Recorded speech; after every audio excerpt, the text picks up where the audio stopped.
Without further ado, I would like to reintroduce Chip Thompson to you.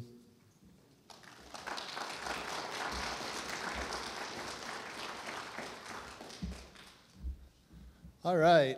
My wife wasn't here for the last introduction, so let me introduce my wife to you, Jamie, right over here. And she works in the ministry with us in Tri-Grace Ministries. Do we have our slides up here? I am the director of evangelism in our ministry. And so it's my job to train people, to create materials, all of the materials on the table back there. We created, some of them we stole ideas from other missionaries, but we created our own handouts. And just want you to know that what we do is we train people how to evangelize, and I really appreciated the last talk about how important it is to not try to somehow water down the idea that we have the true God.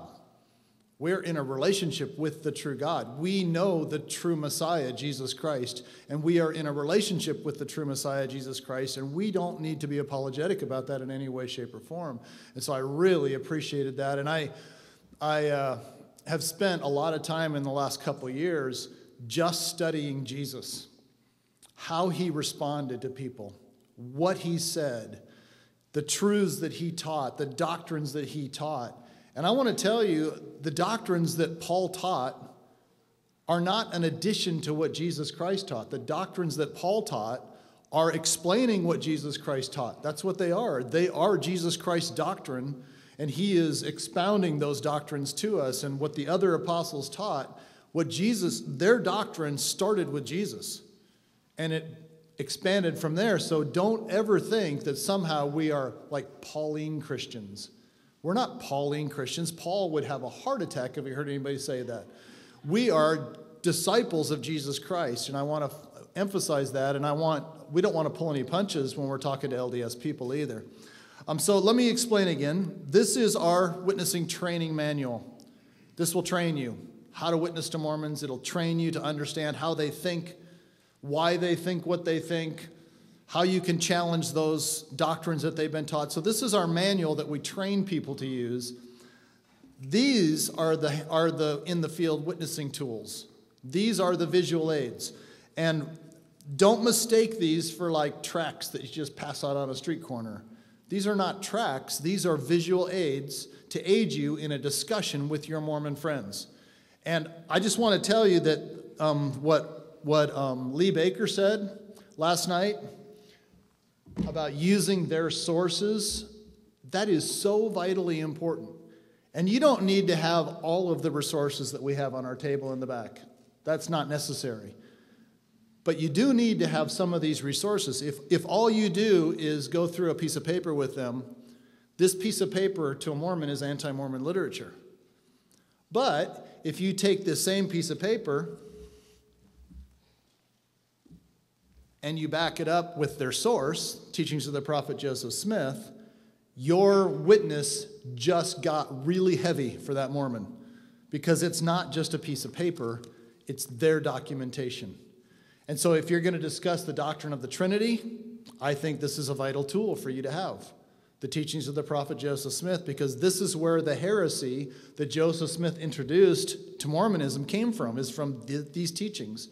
So you need to be able to hold them accountable for what their prophet said, and then you need to explain to them that what their prophet said is not what Jesus Christ taught. It's the opposite. It's not God. It's not right. In regard to challenging the boasting statement, Lee brought this up last night. This book is really important. If you use the paper, this will challenge them. This is a seed.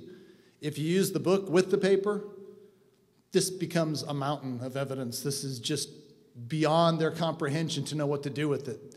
You show them this book as you're doing this tract, and as they read it, they'll sometimes read that whole sermon. It may take them 30 minutes to read through that in context to make sure you're not taking it out of context, and then it hits them like a ton of bricks. And so these tools are important for you to use. We don't have any more of these today. I'll sell this one that I have. It's in my bag, but we don't have any more of these. But you can find these on Amazon. Go on Amazon, buy these on Amazon, buy these tools. we provide the resources on our table, and I don't want you to think that we set up this table to try to make a lot of money. We set up the table so that when you buy the resources, we have enough money to replace them so we can offer them to other people. And you can buy any of the resources on our table on Amazon, or you can buy them from us, and then we'll buy more on Amazon. So either way, it's fine with us. One of the topics we're going to talk about today is how a Latter-day Saint knows their testimony, where they get their testimony from. This book right here is the biggest challenge a Mormon will ever have for his testimony. And I encourage you to not only use the paper, show them the book. It carries so much weight, so much more weight. If you want to talk about the doctrine of salvation with a Mormon, okay, these books are where you need to go to. You need to use their Bible. You need to use their triple combination. You need to show them their scriptures in context in their books. You need to show them what their prophets have said about these scriptures. And if you just show them the paper, which is like the Impossible Gospel Witnessing Guide, the Miracle of Forgiveness Witnessing Guide, or you just show them the differences between this gospel and this gospel, these will carry some weight with them. But if you have the resources and you can show them that I really invested the time, I really studied this out, and your gospel's not what Jesus taught. And let me show it to you in your books.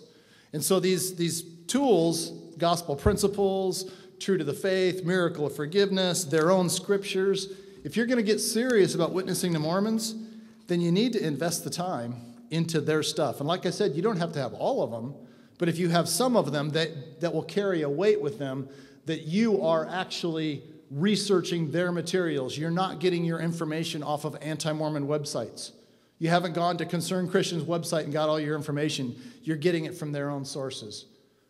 They don't know what to do with that. It's a big problem for them. If you want to challenge the 34 Wives of Joseph Smith, we're going to talk about that in this hour. This book will rock their world. This book is written by a Mormon historian called Todd Compton, who is in good standing with the Mormon Church. He actually defends the most heinous things that Joseph Smith did as far as his wives go. He tries to defend him marrying married women in this book. But he doesn't deny it, and he doesn't say that they only married Joseph just on paper, that there was never any kind of relationship. No, he plain out says there were relationships with these women too. Folks, that's adultery. This will rock their world. And these things are the kind of things that we're encouraging you to not only have the paper, but show them where you got it from. Give this to them. Say, hey, read it for yourself. I don't know what to do with this. I don't know what you're going to do with this. And when they see the paper and then they read it for themselves, it's like, oh my word, what do I do with this? How am I going to answer this Christian friend of mine? Because I don't think this is okay either. All right, do you understand what I'm saying? Make sense? This little tract right here will show them that the Christians never changed the scriptures. We talked about that in the last session. But your church certainly has changed the scriptures. Your church has changed every scripture that you have. And I can show them from the original Doctrine and Covenants that the first 75 pages of this book are missing in your Doctrine and Covenants today. What happened to the first 75 pages, which were the lectures on faith, the lectures on doctrine of your church? Why did they take out the lectures on doctrine out of your Doctrine and Covenants? This will rock a Mormon's world. They don't know this happened. A modern-day Mormon today, they don't know this is missing. I can show them with what Lee showed you last night, that section 101 on marriage, it got replaced by another section that teaches the opposite of this. How is that okay? You take something out of your scriptures and replace it with the opposite, and somehow we're supposed to think that's okay, that that's acceptable? You can show them from their original copy of the Book of Mormon, 1830 Book of Mormon, you can show them that the Book of Mormon has been changed. There's no reason to change the Book of Mormon. According to Mormonism, this is the most correct book on the face of the earth. So why are they changing the most correct book on the face of the earth? It doesn't make sense to you. It won't make sense to them either. But if you have the resource to show them the changes in their own, say, okay, I'm going to read you this. Okay, this is the verse and this is where it's from. Now you get your Book of Mormon out, and I'm going to read this Book of Mormon, and you read your Book of Mormon, and you tell me why it's different. They will not have an answer for you. They do not know why it's different. And there's no good reason for why it's different. Some of these other ones show them that their church has corrected the Bible, which we can prove didn't need correcting. So what did Joseph Smith do with this? Why did he put things into the Bible that weren't there originally? Who's changing the Bible? Not the Christians. The Mormons are changing the Bible. The Bible corrected by Joseph Smith. How arrogant is that? Okay? And just one thing after another. Okay? One more. And I just want you to see these things, all right? I want you to understand that we're not just willy-nilly throwing these accusations out. This is the personal writings of Joseph Smith. The beginning of this book is the diaries of Joseph Smith and what he wrote in his diaries. And in his diary, he wrote the official first vision account in his own handwriting. The one that's in the Pearl of Great Price that is the Mormon Church's official first vision of Joseph Smith, it's not this one. It's completely different. What's in their scriptures, Joseph Smith never said. This is what Joseph Smith said. So how come your church doesn't put the first vision of Joseph Smith, what was in his original diaries, in his journals, why isn't that in your Pearl of Great Price for the first vision? Mormons do not know this is true. They do not know this. And when you show them, this is what Joseph Smith wrote. Now, where in the world did they get that from? You read that and I'll read this, and let's see how different it is. In one of them, he's 15 years old. In the other one, he's 16 years old. In one of them, he sees just Jesus. The other one, he sees God the Father in Jesus. In this one, he's curious about whether God will forgive his sins or not, and God forgives his sins. In the other one, he's curious about which church is true, and God tells him all the churches are wrong. They're not even close to the same. And Mormons, if they see it from their own documentation, this will rock their world. And so I'm just telling you, these handouts are great, but these handouts are a way to direct you to the sources so that you can really rock a Mormon's world with the sources. And I know Lee's saying amen back there to everything I'm saying here. So I'm just saying you don't need all of this. I don't want to tell you need to go back and invest $300 at my table to buy every one of these books, but at least get one of them, get something, so that you have something. If they knock on your door, you can not only show them the paper, but you can actually get their own book out and say, look, I looked this up in your book. This is what he said. Tell me how this works. And it'll rock their world. That you will be so much more powerful in your witness when you do that. All right, so the first session I told you that the reason I think Mormons are leaving Mormonism, one of the major reasons, is they really want a relationship with Jesus Christ. They want the kind of relationship with Jesus that you have. The other thing that's causing Mormons to leave Mormonism is that they are discovering for the first time the dark side of Joseph Smith, or the false side of Joseph Smith, that they never knew, that their church suppressed from their knowledge. The church never talked about these things. But we as Christians are getting better at teaching them, exposing their false doctrine and the problems with their doctrines to them. So what we're going to do in this session is I'm going to teach you how to expose the fallacies of Joseph Smith. Did anybody not get the handout for today, for this lesson? If you didn't, raise your hand and Jamie will give it to you. So start with, everybody grab out the biblical test of a prophet. This is an interesting question to pose to a Mormon. Ask a Mormon, what could your prophet do that would disqualify him from being prophet? What could he do? What action, what thought, what could he do that would disqualify him? And Mormons have never, ever considered the idea that a prophet could be disqualified. No way could a prophet be disqualified. But the Bible tells us several different things that would disqualify a prophet from being a prophet. And I want to go through those with you in this handout. So this is going to be our outline. And then as we go through this outline, I'm going to jump to some of the other handouts to show you how you can expound on these a little bit more. So the first one is that Jesus told us to beware of false prophets. So obviously there was going to be false prophets. And he tells us to search out the prophets. He tells us to check out prophets, the spirit of a prophet through the writings of the apostles, 1 John chapter 4.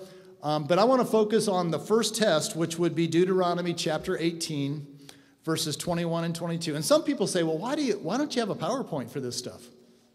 This is the PowerPoint. You can't take a PowerPoint on the street with you, but you can take this on the street with you. So this is your PowerPoint. And when a Mormon comes to your door, this is what you can use to show them, or if you're on a street, if you're on a bus with somebody or on a plane and you sit down next to an LDS person, this is your PowerPoint. This is what you can use. And so I want to use things that you have in your hand that you can turn to. So Deuteronomy chapter 18, verses 21 and 22 says this: a prophet who presumes to speak a word in my name, which I have not commanded him to speak, or who speaks in the name of other gods, that prophet shall die. And if you shall say in your heart, how shall we know the word which the Lord has not spoken? When a prophet speaks in the name of the Lord, if that thing does not happen or come to pass, that is the thing which the Lord has not spoken.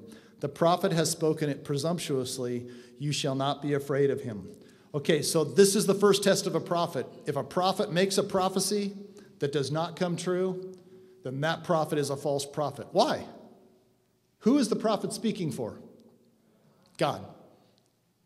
If God gave a prophet a false prophecy, what would that make God? A liar. God is not a liar. God always speaks the truth. Therefore, his prophets must always speak the truth. So, I'm going to first of all look at two prophecies of Joseph Smith that are in the Doctrine and Covenants. So, okay, Book of Mormon, Doctrine and Covenants, Pearl of Great Price. This is a triple combination.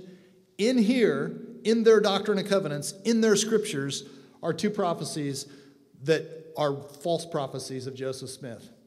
And I'm not going to go to this right now, but if I was talking to a Mormon, I wouldn't show him the paper. I'd take him to the scriptures, show it to him right out of their scriptures, all right? So the first one is found in Doctrine and Covenants, section 84, verses 1 through 5. And in the subheading, underneath the chapter title, it says this: the New Jerusalem and the temple shall be built in Missouri. So did you guys know that the New Jerusalem is going to be in Missouri? For Mormons, that's where it's going to be. And this is what it says: a revelation of Jesus Christ unto his servant Joseph Smith Jr. and 6 elders as they united their hearts and lifted their voices on high. Yea, the word of the Lord concerning his church. Now, is this just something that Joseph Smith is thinking might be true? No, this is the word of the Lord. Okay? Has spoken by the mouth of his prophets and for the gathering of his saints to stand upon Mount Zion, which shall be the city of New Jerusalem. Which city shall be built, beginning at the temple lot, which is appointed by the finger of the Lord in the western boundaries of the state of Missouri, and dedicated by the hand of Joseph Smith Jr.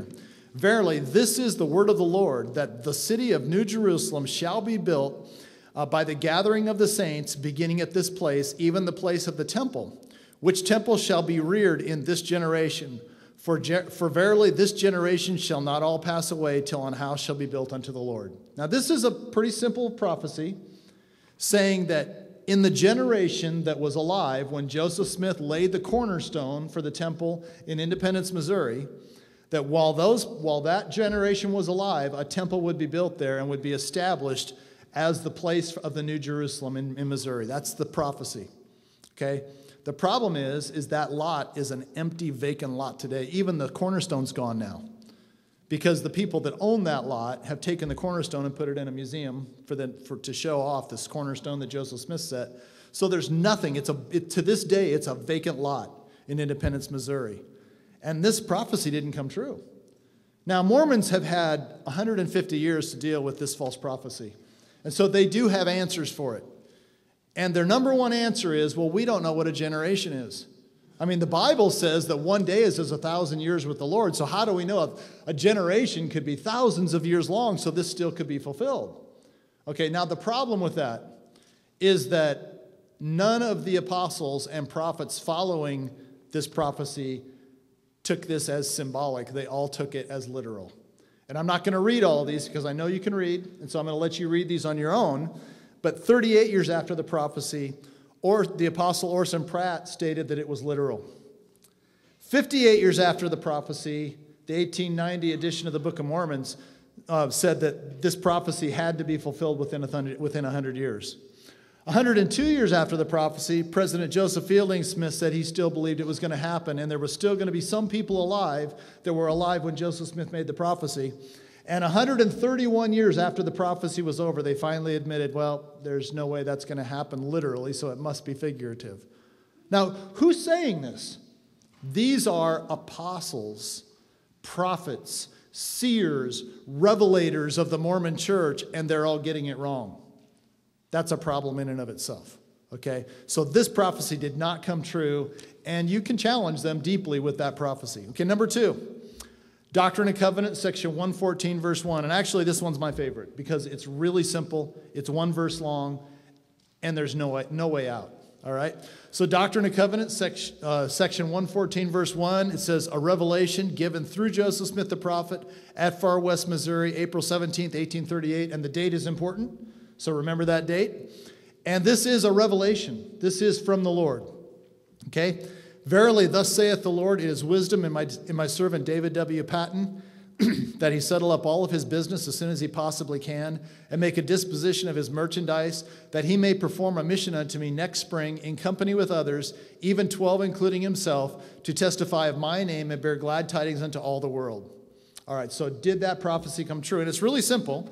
A guy named David W. Patton, who was an apostle of the Mormon church, he was to settle up his business so he could go on a mission. He was going to go on a mission with 11 other guys, 12 including himself, to bear his testimony to the world, and he was supposed to do it the next spring. All right, so when would the next spring be? Look at April 17th, 1830. What would the next spring be? What day? What year? 1839. Okay, now here's the problem. LDS Apostle David W. Patton was killed in the Battle of Crooked River on October 25th, 1838. So by the spring of 1839, he was in the grave. So is there any way that this prophecy could come true? No way. Now, again, Mormons have had a lot of time to come up with answers to false prophecies. And so they'll say, well, maybe David W. Patton wasn't faithful. No, he was faithful. He was an apostle. He died in good standing with the Mormon church. You can check it out for yourself, okay? Well, maybe he turned his back on the enemy in the Battle of Crooked River because the Lord said that he would only defend his servants so long as they didn't turn their back on their enemy. So maybe he was killed by getting shot in the back. No, he didn't get shot in the back. He got shot in the chest. He was actually charging forward. Okay, he was obeying the word of the Lord. Well, and they keep coming up with excuses. And finally, I just say, you want to know something? Want to know what it sounds like to me? It sounds to me like you are making excuses for false prophecies.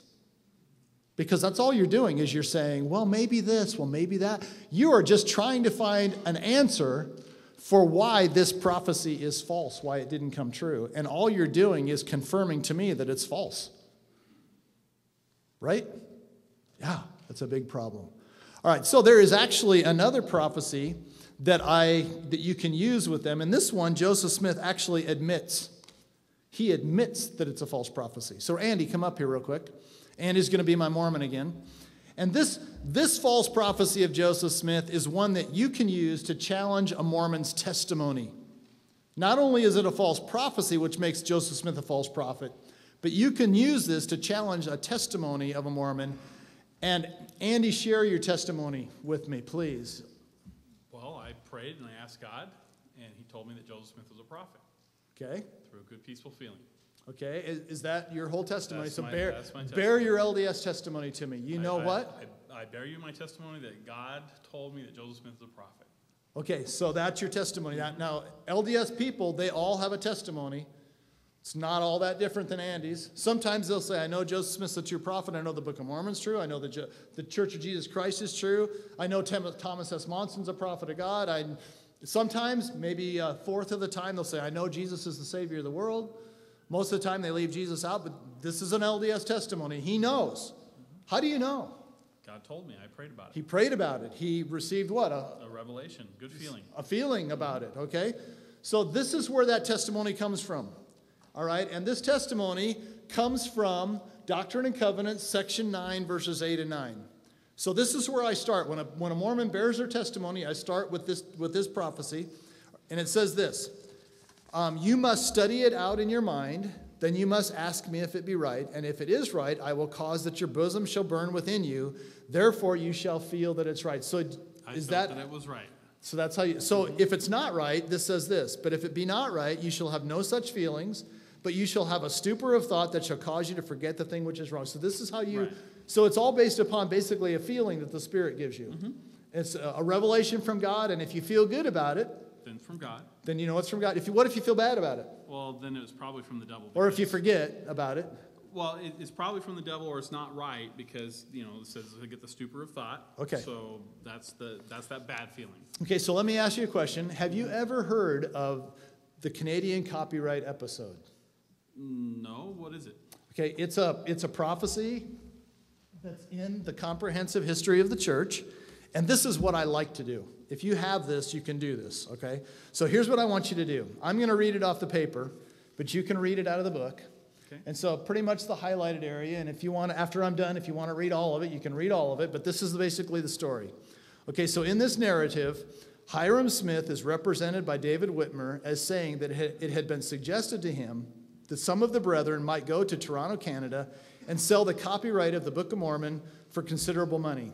That is, sell the right to publish the book in the Canadian provinces, not dispose of the copyright absolutely. So what they were going to do, they thought maybe if they could go to Canada and sell the copyright in Canada, that they would have enough money to publish it and copyright it in the United States. And basically they'd kill two birds with one stone, because they'd get it published in Canada and the United States, and it would provide the money they needed, so that would be spreading the Book of Mormon around. Does that make sense? Yeah. Okay. So he persuaded Joseph Smith to inquire of the Lord, with the result that he received a revelation that some of the brethren should go to Toronto, Canada, and they would sell the copyright. Accordingly, Oliver Cowdery and Hiram Page, the latter being one of the 8 witnesses, went to Canada to sell the copyright, but failed. David Whitmer represents that this failure threw the little group of believers into great trouble, and they went to the prophet and they asked him to account for the failure. The prophet frankly acknowledged his inability to understand the cause of the failure and inquired of the Lord. He received for answer this: some revelations are of God, some revelations are of man, and some revelations are of the devil. All right, so Andy, in this story, Joseph Smith went to the Lord and asked God if they should go and whether or not they would sell the copyright. And he received a revelation, it says, that told him that they should go and they would sell it. But they went and it didn't sell. So it caused these believers in Joseph Smith and in the Mormon church, it caused them some great difficulty because they didn't understand for the failure. Right. And Joseph Smith frankly admitted that it was a failure. It didn't happen. So when he went to the Lord told him there was only 3 possible places a revelation could come from, and this one didn't come from God. What are the other 2 options? Well, either came from a man or from the devil. Okay, so either from a man or from, so what man would have this come from? Joseph Smith. Would have come from his own head, his own mind, or from the devil. So that's the only 2 options here. So what do you think? Where do you think it came from? Either from Joseph Smith or the devil? What do you think? I don't think it was the devil. It was probably something that he received from himself. Okay, so here's my question. Okay, now this is your founding prophet. He wrote Doctrine and Covenants, section 8. He wrote this. Right. And he prayed about it. He went to the Lord, and he couldn't tell the difference between his own mind, the devil, or God. So your testimony, you're telling me that it comes from the Spirit of God convincing you that it's true. Right. How do you know that your testimony came from God and it didn't come from your own mind? It didn't come from the devil? How do you know for sure? Not sure on that one. I don't know how to answer you. It felt good, so I would assume that it came from God. I would guess that this felt good to Joseph Smith. He sent 2 of the early Latter-day Saints. He sent them all the way to Canada. He wouldn't have done that if he didn't think that was really going to happen. So he must have believed that was going to happen. Yeah, that's a really good question. I don't know. All right, now here, I got a question for you. And this is something that I don't understand because I'm a believer. I pray to Jesus. I ask God for his help to find answers to things. And when I pray, I think what I receive from God, an answer, I think we should just follow what Jesus teaches. I don't really believe we should follow a prophet on earth. I think we should follow Jesus as our prophet. But I have friends, all right? And these friends are in a polygamous community just north of me. And they believe in Joseph Smith. And they believe in Section 8, Doctrine and Covenants, Section 8, they sincerely pray about what prophet they believe is the true prophet, and they get a completely different answer than you do. They believe that their prophet, Jim Harmston, is the true prophet. Well, in that case, it's probably because they're in sin. Well, I know, but they're doing the same thing you're doing, and they're getting a different answer. I'm doing the same thing you're doing. I'm getting a different answer. We go to Colorado City to Warren Jeff's group down there. They do the exact same thing. They pray about it, and they think Warren Jeffs is their prophet. Why doesn't God answer all of us the same if this is the way to find the truth? That's a good question.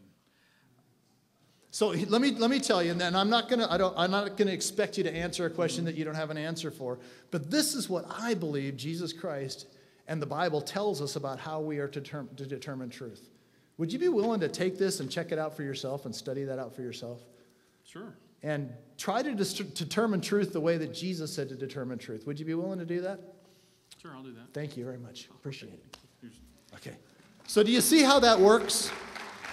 And I do this with Mormon people all the time, and the way that Andy responded to me, that's pretty much the way they respond. So if you do this with a Mormon, that's what you're going to face. How many of you think you could do that? It's not that complicated. It's just reading what's on the test and doing it. All right, now, number 2. Second test of a prophet is found in Deuteronomy chapter 13, verses 1 through 5. It says this: "And if there arises among you a prophet or a dreamer of dreams, and he gives you a sign or a wonder, and the sign or the wonder comes to pass of which he spoke to you, saying, 'Let us go after other gods,' which you have not known, and let us serve them, you shall not listen to the words of that prophet or that dreamer of dreams, for the Lord your God is testing you to know whether you love the Lord your God with all your heart and with all your soul. You shall walk after the Lord your God and fear him and keep his commandments and obey his voice. You shall serve him and hold fast to him, but that prophet or that dreamer of dreams shall be put to death, because he has spoken in order to turn you away from the Lord your God." All right, now, what's the test there? This prophet actually makes a prophecy that comes true, but he's a false prophet. Why? He's telling them to do what? Follow a different God than the God of the Bible. Not the same God. All right, now how do we challenge an LDS person with that particular doctrine? And this is how I would do it, okay? This little handout right here. So grab this out. And we're going to start with a passage from the Book of Mormon that I think everybody in this room would agree with what this says. Now, do we agree with the Book of Mormon in its entirety? No. Do we think it's inspired by God? No. Do we think it's a story, a false story, a fable about what happened in the Americas that was invented by Joseph Smith? Yes, we think it's a fable. Don't think it's inspired scripture? No, we don't think it's inspired scripture. So why are we using it? Because this is their scriptures. It's what they believe. And so I'm going to use this because I actually agree with this part of it. What it says right here, I agree with. So I'm going to use this to draw them into a conversation. And I'm going to say, okay, I agree with Moroni 8:18, and I want to ask you if you agree with Moroni 8:18. So do you agree with this? God is unchangeable from all eternity to all eternity. How many of you are in favor of believing that? Sometimes they'll say, well, what's the ... Oh, well, let me show you. And I'll get the Book of Mormon out, and I'll let them read it. And the ... is just a little phrase in there, but I just wanted to keep this short and simple, so I eliminated it. And so it says the same thing. Okay, so do you believe that's true? Yeah, I believe that's true. All right, so flip it around. Now, here's my question. If Moroni 8:18 is true, then why do you think Joseph Smith said this? And this is what it says. We have imagined and supposed that God was God from all eternity. I will refute that idea. So if Moroni 8:18 is true, then why does Joseph Smith want to refute it? I don't get it. Now, I'm going to tell you, they will not have an answer. But you have just planted a seed in their mind that they don't know what to... Oh, I don't know. And they might say, well, where did that come from? I'd like to see that in context. Oh, great. Let me show it to you in context. And I'll pull out Teachings of the Prophet Joseph Smith. I'll let him read it. Okay? This is what it says. I'm not taking this out of context. Joseph Smith is refuting the idea that God has been God from all eternity. Now, that doesn't sit well with anybody, not even with a Mormon. Mormons really do want to believe, and they really do in their hearts believe that God has always been God. And this is a problem for them. This is a problem for their church. They don't know what to do with it. All right. Oops. So I'll go on from there. I'll say, okay, so let me ask you another question, all right? Because this is something that I really think God would say. So you answer this question for me. Do you think God would say this? You are my witnesses. Before me there was no God formed, neither shall there be after me.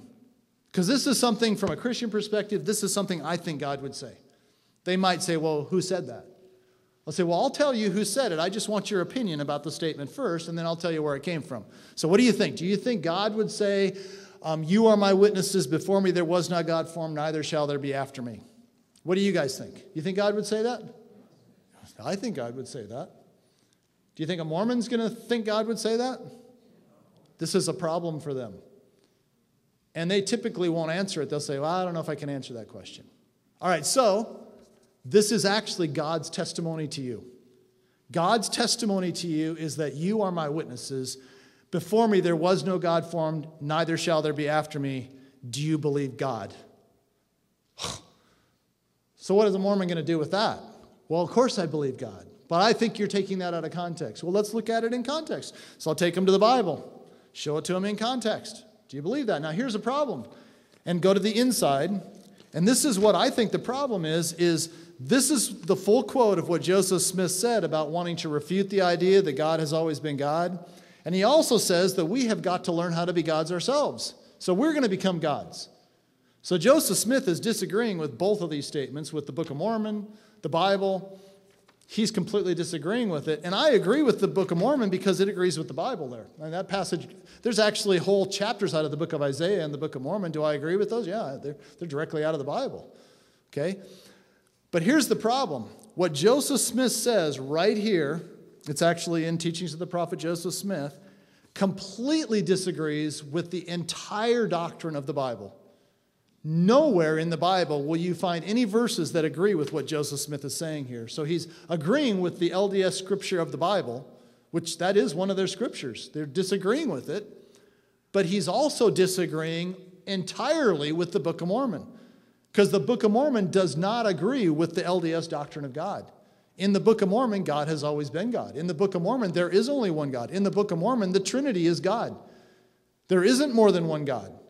And so the Bible and the Book of Mormon are disagreeing with Joseph Smith. So my question to a Mormon then is, are you going to believe the Bible and the Book of Mormon, or are you going to believe Joseph Smith? Because you can't believe both of them because they disagree with each other. What are you going to believe? Now, how many of you have ever tried to put a Macintosh program into a PC? That's what you're doing with a Mormon right here. You're trying to cram a Macintosh program into their PC head, and it's not going to work, and they're going to freeze up, and their smoke's going to start coming out of their ears. They don't know what to do with this. And you just planted a really deep seed that will cause them a lot of problems. They will wrestle with this. They will toss and they will turn and they won't know what to do with it. And that's the kind of seeds we want to plant in an LDS person's head. So that's the second test of a prophet, whether or not a prophet is proclaiming a different God than the God of the Bible. Did Joseph Smith do that? Yeah, absolutely. So he's failed test number 1, false prophecies. He's failed test number 2. And now we got one more test. Okay, so go to your handout, the test of a prophet. What is the third test of a prophet? Okay, third test of a prophet is Jesus said, by their fruits or by the works of the false prophet, you shall know them. And Mormons are familiar with that. By their fruit you shall know them. So the actions of a prophet, the things a prophet says and does and his activities will determine whether he's a true prophet or not. So here's a question. Does Joseph Smith fail or pass the test of a false prophet? Now, I want you to go to this handout. Okay? I try to keep things as simple as I can. Everything I'm telling you is written down for you. You don't have to remember anything I'm saying. All you have to do is read it again. All right, so this little handout, little purple one that says Alma 26:12, this is another witnessing method where you can draw a Mormon into a conversation because we all happen to agree with Alma 26:12. It's speaking the truth. And so I just tell a Mormon, I agree with Alma 26:12. Do you agree with Alma 26:12? Read this to me. So the Mormon missionaries knock on your door. You can grab this and say, hey, do you agree with this? What do they think? What do you think they're going to say? Oh, yeah, it's the Book of Mormon. Of course we agree with it. Okay, so here's what it says. I will not boast of myself, but I will boast of my God, For in his strength I can do all things. How many of you agree with that? Why? Because that's a biblical principle that happens to be in the Book of Mormon. I don't care where the truth is. If it's truth, it's truth, and here it's truth, okay? Book of Mormon's not true, but the statement is, right? Okay, so I'm going to continue on by saying, okay, so I've got like a Bible quiz question for you. So flip it around to panel number 2. Here's a Bible quiz question for you. According to Jesus, the greatest prophet that ever lived said this about Jesus, said this, okay? He must increase, I must decrease. Okay, so who said that? John the Baptist said that. Now, if they don't, typically they won't know. So I'll say, okay, here's a hint for you. He was on earth when Jesus was on earth. He was a prophet while Jesus was here. So then give them another hint. Keep giving them hints until they get it right. The next one, they'll get it right for sure. Okay, he baptized Jesus. Oh, John the Baptist. Yeah, you're right. John the Baptist was the guy who said, he must increase, I must decrease. And I think that's the reason Jesus said he was the greatest prophet that ever lived. Because he didn't take any of the attention to himself. He focused all of the attention on Jesus. All of his own personal disciples, he began sending them to Jesus, saying, he has to be the one to increase. Leave me, go follow the real rabbi. So he was sending them to Jesus. Pretty cool, huh? That's why he was a great prophet. All right, now, I like to ask them, okay, go to number 3, flip it around to the inside, number 3. This is something that one of your prophets said, and here again, I'm actually going to tell you, I think this is a true statement. So you tell me if you agree with what Ezra Taft Benson said, and he was a prophet. When I moved to Utah, he was the prophet, so about 20 years ago. So here's what it says. In the scripture, there is no such thing as righteous pride. It is always considered a sin. Pride is essentially competitive in nature. We pit our will against God's. As Paul said, they seek their own, not the things which are Jesus Christ. And I think this is true because I think that's what pride is. When we pit our will against God's, when we start to lift ourselves above Jesus Christ, then that becomes prideful. Do you agree with that? And the Mormon's going to agree with that too. All right, so then my next question, and this is where I start to get to the meat of the matter. All right, would it ever be okay for a person to make this claim? I have more to boast of than ever any man had. I boast that no man ever did such a work as I. Would that ever be can you think of a time when a human being could make that kind of a statement? Now, once in a while, they'll say, well, who said that? Well, right now, I just want your opinion on the quote itself. Do you think it's okay? I'll tell you who said it in a minute. So what do you think? Can you think of a time when a human being could make that kind of a quote? Once in a while, they'll say, well, Jesus could. So, yeah, I agree. Jesus could have said that, but Jesus wasn't a boaster. Jesus never boasted. So I don't think Jesus would say that. Do you think Jesus would say that? I think he could, but I don't think he would. So do you think it would be okay for anybody else to say that? Well, no, probably not. Now, I think it'd be pretty messed up for somebody to make that kind of a statement. All right, now, flip to the inside, and I'll tell them, okay, so now I want you to see that I agree with Alma 26:12 because it agrees with the Bible. The Bible says, everyone that is proud in heart is an abomination to the Lord. And I'm trying to drive home this point. People that are proud are not okay with God. And then I'll say, now, that quote actually does come from Joseph Smith. And I'd like for you to read the quote for yourself. So I hand it to them and let them read it. And they will. So what have I just got them to do? I've got them to read it once here and think about it. And now I'm getting them to read it again and think about it. And then when they get through with this, what do you think they're going to say? Well, where did that come from? I've never seen, you invented that. That's not from my church. Now, if you don't have the book, you can say, well, go home and check it out. That's something you can do. But if you have the book, you can say, well, it comes from this sermon of Joseph Smith right here. And it was actually a public message of Joseph Smith. He actually preached that to the saints. So here, read it for yourself. If you want to read the whole sermon, go ahead and read it. And sometimes they will. I'll sit there and they'll be reading this for a half an hour over and over and over again. And finally they'll say, well, it does sound like he boasted. So is that okay? I don't think that's okay. And they don't think it's okay either, but they're probably not going to admit it in your sight right there. Okay, so this is going to bother them a lot. And then I'll say, now let me have a Book of Mormon quiz question for you. All right? So here's my quiz from the Book of Mormon. Did you know that in the Book of Mormon, there's a sin that's worse than pride in the Book of Mormon? Can you tell me what that sin is? And they'll think they'll never get this one. Okay, but they'll think about it and they'll say, no, well, that's not the one I'm thinking of. There's another one. Okay, here's what I'm thinking of. It's in Jacob chapter 2. And let me read this to you. Jacob chapter 2, verses 22 through 28 says this.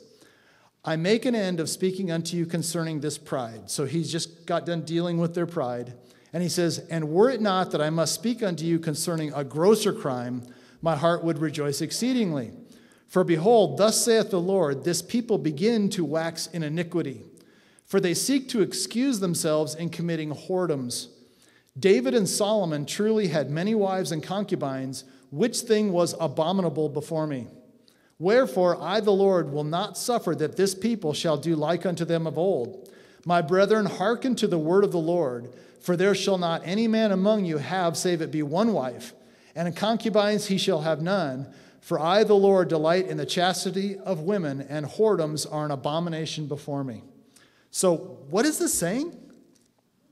He's saying that within the polygamous relationships that David and Solomon had, there were whoredoms that bothered them a lot and that God did not approve of. Okay, what whoredoms happened in there that God did not approve of? And let me show you, Joseph Smith was a polygamist. You know that, right? And some Mormons know it, some don't. Some will say, no, he only had one wife. He just had Emma. No, he had a lot of wives. Okay, I can prove it to you. All right, but let's think about his wives. Before I prove it to you, let's think about it. And I actually have a handout. Goes along with this. It's the pink one. Okay. So, In Sacred Loneliness by Todd Compton. This book right here. Sometimes I'll have the book with me to show it to them. This is what Todd Compton says about it. He writes about Joseph Smith entering into at least 34 plural marriages prior to his death. Of those wives, 10 were teenagers, 2 14-year-olds and 2 16-year-old girls. Joseph married Patty and Sylvia Sessions, a mother-daughter set, and he married 5 pairs of sisters in direct conflict with God's law found in Leviticus 18. Joseph also married 11 women. These women were 11 married women. These women remained married to their living husbands, which must be viewed as adultery. See Exodus chapter 20 and Matthew chapter 5. Marrying married women was even in conflict with Joseph's own revelations found in Doctrine and Covenants, section 132, which is what Lee Baker talked about last night. That there was 3 tests. The wife had to agree. They had to be virgins. Okay, so these tests of his. So how can these unlawful marriages be viewed as anything but whoredoms? So we're talking about testing the fruits of a prophet here. So let's test these fruits. Okay, number 1. Joseph Smith is boasting that he did a greater work than Jesus. I don't think that's a good fruit. Neither do the Mormons. Joseph Smith married 34 wives, 10 teenagers, several sets of sisters, a mother-daughter set, married wives. Does that sound like the fruit of a true prophet of God to you? Doesn't sound like the fruit of a true prophet of God to me. And I sent him home with it. Now what I've just done is I've just rocked their world. Because they did not want to know this. And I have just stuck something into their mind that they're never going to get out. And I want to point this out, right? If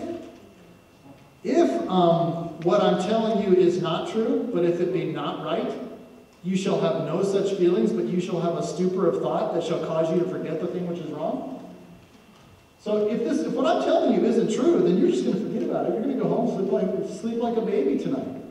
But if you don't sleep like a baby tonight and this bothers you a lot, then maybe there's something to what I'm saying, because the Holy Spirit is bothering you.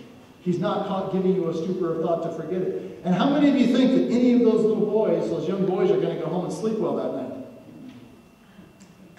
This is going to rock their world. And so here's what I'm telling you, is that in order to challenge the Mormon people, sometimes you need to use their own stuff.